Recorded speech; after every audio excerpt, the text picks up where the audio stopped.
Whoops, I accidentally bought a Mini. Not just any Mini, this is a 1275 GT.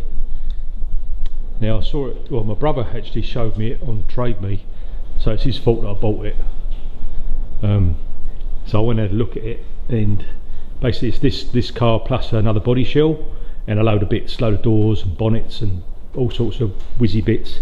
The guy had it up for 5,000 New Zealand dollars, but the other body shell looks like it's got a twist in it because one of the rear quarters is flat. So I said, look, if you make it 4, I might think about it. I'll text him after, you know, mulling it over for a couple of days, and he came back with, call it 4.2 and you can have it. So without thinking, I accidentally bought it and paid him some money. So that's what happened there. But back in the day, someone has spent a bit of money on this little car. It's not the original engine, it's a 13 GT, which is a mod that we used to do years ago when I was younger, a lot younger. So because it's got the extra studs, a little bit more compression, better engine, 2.25 inch SUs on it. Now I'm not sure whether this interior was an option back in the day over here in New Zealand, but it's got quite a nice set of seats in there with the logo on the back. Even the back seat, if I get in there, it's got the logo on it. I've got the bottom swab, but they need a bit of care. So let's just get in here. Actually, doesn't look bad. Well, say it doesn't look bad. The roof is absolutely poked. If I go around there, it's got a little hole in it there. Look, airflow. That is for air to come out. But other than that, this body shell doesn't look too bad compared with the ones in the UK we used to play with, which were rotten as. The seals don't look too bad, the floor even doesn't look bad. Dash is good, apart from the top, but we can get them bits. But the bottom of the dash is reasonable, apart from that bit over there where someone's groinched it. It's got a cassette player, look at that. Someone has spent, it's got big speakers. Look at that. So the plan with this is to either, I have got another body shell out there which I'm going to have to see if it's straight, and I'm just going to use the best of the two, I believe. Or if that one is bent, then I'll probably cut the roof off of that one out there and cut the pillars all the way through and graft the top of it on. But there's a little gem. It looks like it's got electronic ignition as well. That's not a standard dizzy for the engine, and that's definitely not a standard coil. All this sort of stuff I'll probably get rid of because I want to put it back as original as I can. But I want to, obviously someone a long time ago has thrown some money at this to make it look posh, so I'll try and keep it as true to what it was as I can. Let's come around here. It's got lovely wheels, look at them. Just need a bit of reconditioning, that'll be not brand new. A few more holes here for ventilation, that was an optional extra on the Minis. And round there, another little ventilation hole there. Speakers in the back, we all did that. And even the boot floor doesn't look bad, a bit of surface rust in there, but yeah, compared to what we used to have in the UK, it is a little diamond. It's got the big fuel tank, which is correct. The little wheel arch spats, and different to the UK is where the badges are, so where that decal is. On the UK ones it's down the bottom. I don't know if it's original or not, but I'll find out, do a bit of research and see how we go. But yeah, as I say, I've got loads and loads of bits with this little fella. I am going to see if I can get a tune out of it, but the fuel tank's got syrup in it at the moment, so I'll probably disconnect all these pipes from the little pump. It's got a little facet fuel pump there, obviously not standard. The standard pump is probably hidden down the back there somewhere. It looks like it's been blanked off down there, but yeah, I'm not sure whether I'll put the standard pump on it or keep it like this, who knows. But yeah, I'm going to pump the fuel out, the syrup fuel, and put a bit of fuel in it and see if it'll make a noise, see if I bought a lemon or a nice little one. There you go. Oops, hey, it's amazing what you accidentally buy. So this little bugger has been sitting for God knows how long. I'd imagine it would have been a long time because for the roof to have got that rotten underneath the tarpaulin would have been a fair few years. So what I'm going to do is pull off this pipe here, chuck on another fuel line and pump out the fuel using the little pump. Come off, we're going to be lucky.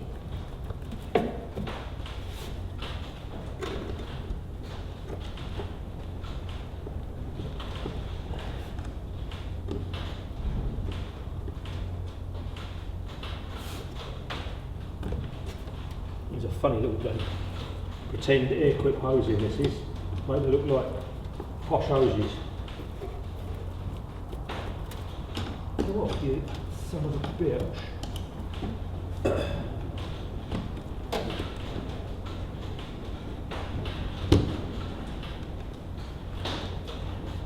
It'll be pretty cool if it does burst at the light, to be fair.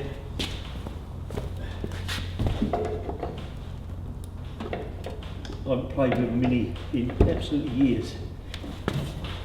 My first Mini I bought when I was 16 years old, and it was Austin 7, 1959. And I spent all the money I earned on it. And I spent about £2,500 on it, and that was like 44 years ago, which is a bloody lot of money then. I bought Jan Speed exhaust, LCB exhaust, 12.5 SUs, Cobra bucket seats, aluminium wheels, wheel arches, roll bar, carpet set, bloody everything. I spent every penny on it. I had de-seamed it all as well, and then I had the shell hanging up in my workshop back in the UK, and I sprayed it underneath, inside out. BMC Flame Red, or Austin Flame Red it was called, and it looked lovely. It was a really nice car, and the first time I drove it I blew it up. I did have a Selly 1400 in it. The original engine I put in was a 13 GT that my little brother helped me build, and he polished all the rods, and we had the crank polished and lightened and balanced and all that. And it went like stink briefly until I blew it up. And so I rebuilt it, and then I blew it up again, then I rebuilt it and blew it up again. So then I bought bugger it, took that engine out and just stuck it in the shed, and bought an engine that was going. A mate of mine, his friend back in the UK, had a Selly 1400 that he'd bought and he'd never used. So I bought that, plopped that in it, and it went really, really well. Funny enough, I did blow that up as well. And then I had enough of that car because I kept breaking it. I thought it can't handle me lead foot. So I repaired it all, got it all going again, and then I sold it to my friend's dad for about, I don't know, not as much as I'd spent on it, let's put it that way. And up until only probably about 6-7 years ago, something like that, it was still on the road. Needed a bit of a refresh, but they took it to Portugal and had it over there using it as a daily driver, and they never blew it up. Don't know what's going on there. Then they took it somewhere in the UK to get it restored, and because they lived in Portugal, they were sort of going backwards and forwards, didn't make as much contact as they probably should have done. And the guys who were restoring it hadn't heard from them, so I thought, oh, we'll use it for bits. So they robbed all the parts off of it, the bastards. And yeah, I think there was a court case going on over it, but because he did ask me what exactly I'd put on it, and because it had coup-press front brakes and rear drums and yeah, all these flash bits. But yeah, these slags just robbed it. I don't know if it still exists anymore, but it was a bloody nice little car. But, wasn't good for me. Although the engine that I originally built, me and my brother, the 1312 it was, I chucked it in a minivan and just caned the nuts out of it. I think what I used to do was put these flash racing shells in it called Vanderbilt, and they just didn't seem to last. So when I stripped it down, I just chucked in bog standard shells in it, and the thing was indestructible, wouldn't blow up. So I had it in my minivan, which I used to use for work. And I had a lot of fun in actually. It went like stink. The speedo used to go all the way around and to half full on the fuel gauge, which was good fun. And it only had drum brakes on it as well, but it was real good fun. Yeah. Anyway, I'm going to chuck a fuel line on it, and then I'm going to turn the ignition on because I've got a battery hooked up on the back. and I'm going to pump that fuel out into an old can, and I'll probably use that for starting bonfires and stuff. Hey, don't want to waste it. Or we could varnish something with it, because that's what it looks like. But yeah, I'll get the fuel out, and then I'll chuck a bit of fresh fuel in it, and see if we can get it to do a burpy fart thing. So anyway, I'll go and get a can, and then I'll get rid of this old fuel. Right, so I've got my fuel line on there, all connected up, battery's on. I don't know if that battery will last, but let's pump this crap out, hopefully.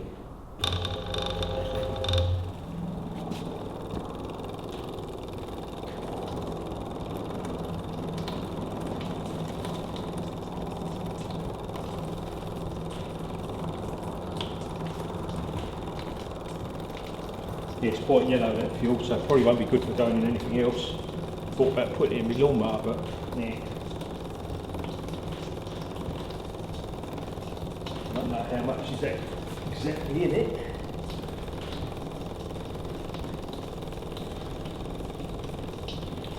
Hopefully not too much.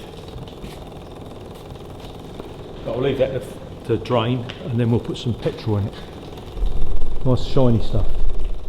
Right, that's all of the fuel out of it pretty much. Well, it's starting to just suck air in it. So what I'm going to do is chuck a little bit of clean petrol in it, and then pull that through, and then reconnect the pipe work.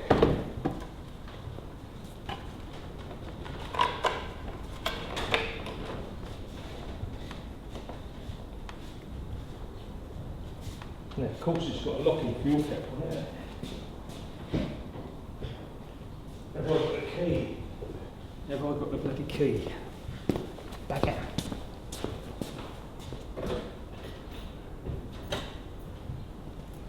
I think we have.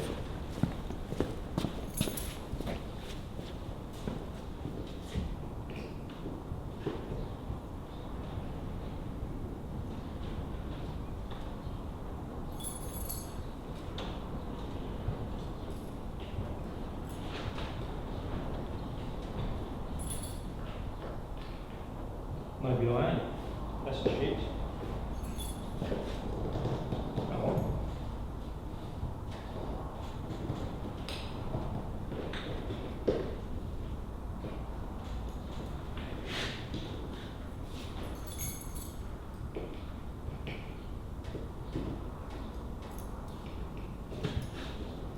Might be a screwdriver job. Yeah. That's a bugger.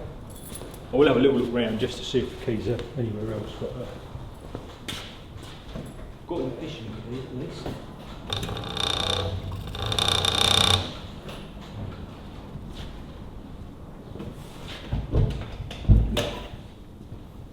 Can't see the key.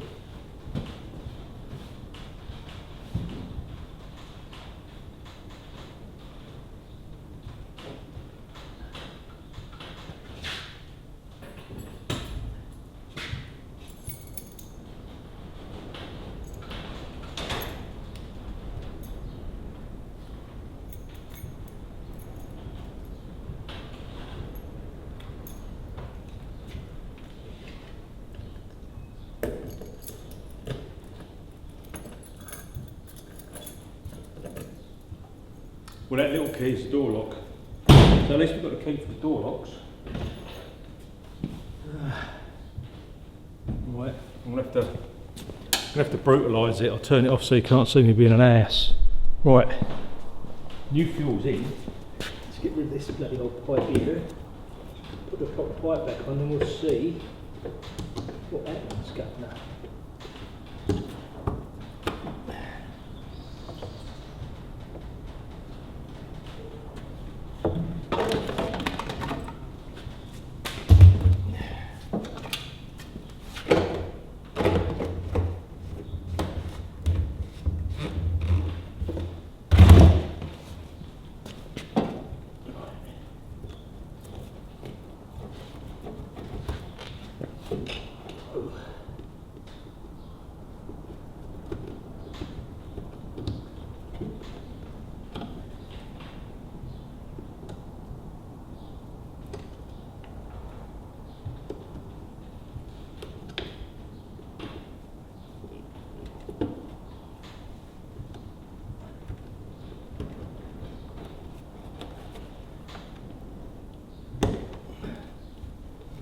see how that is, shall we?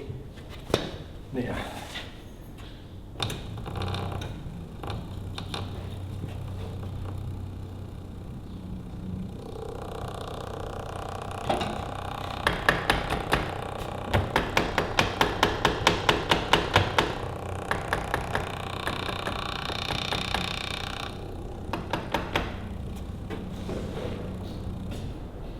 So I don't know if that's pumping fuel through or not. But anyway,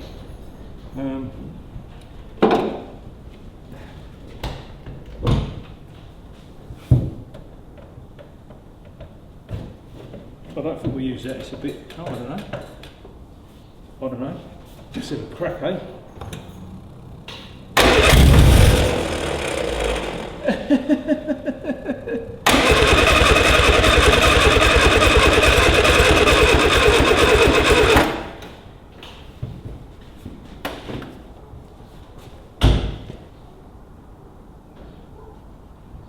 I think that's just the exhaust. Bit of blowing exhaust. I've just found a rat, dead rat down there. I think it came free with the car. I'll try it with a bit of choke.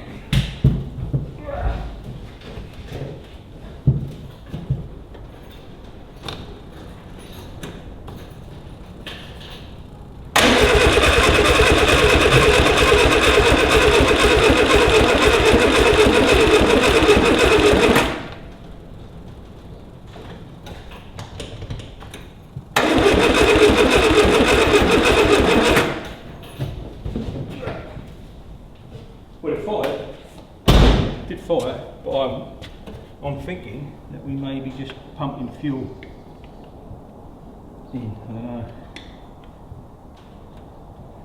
Where's the choke mechanism? I don't think that's working.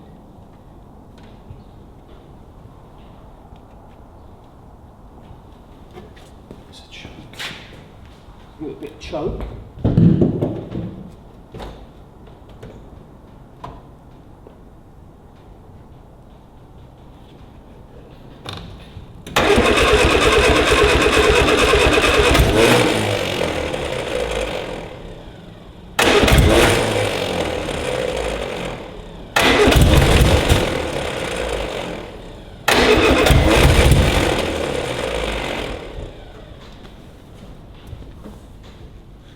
I'll get inside it and do it because I'm trying to pull the choke out and it's not working, probably needs adjusting, but it seems to be doing something. So let's see what it's like sitting there.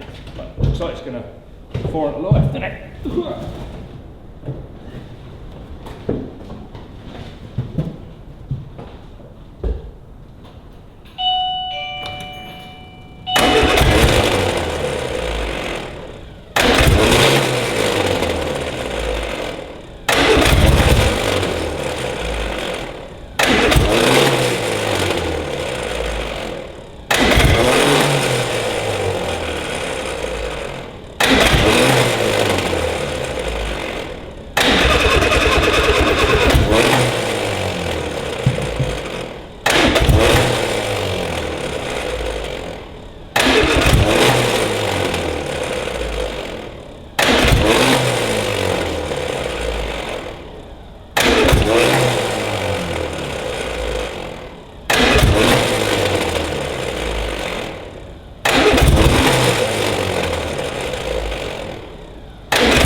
Maybe a little bit flooded, so I'm going to pull the plugs out of it and see what they look like.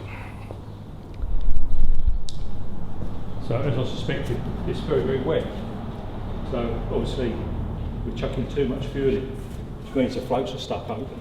So I'll pull the fuel pump off, let's give it a spin over.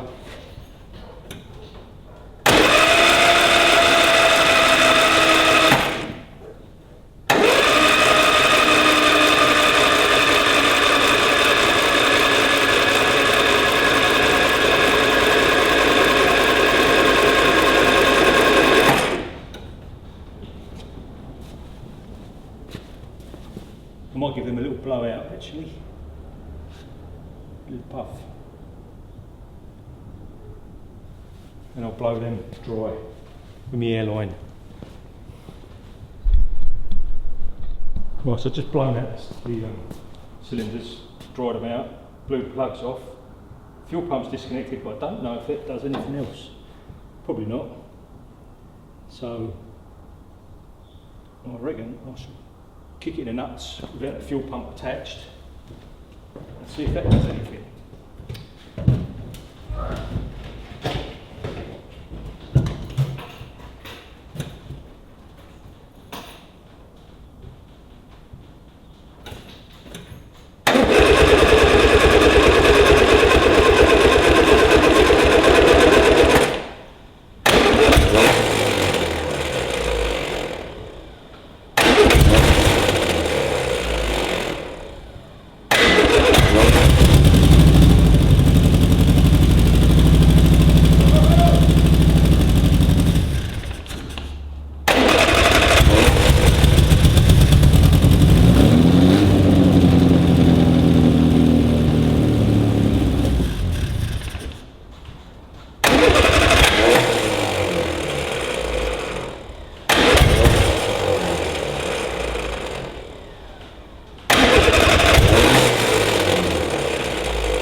A little bit more petrol, give it a little bit more juice.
Well, it's a little bit smoky, darling, but it goes. Look at that.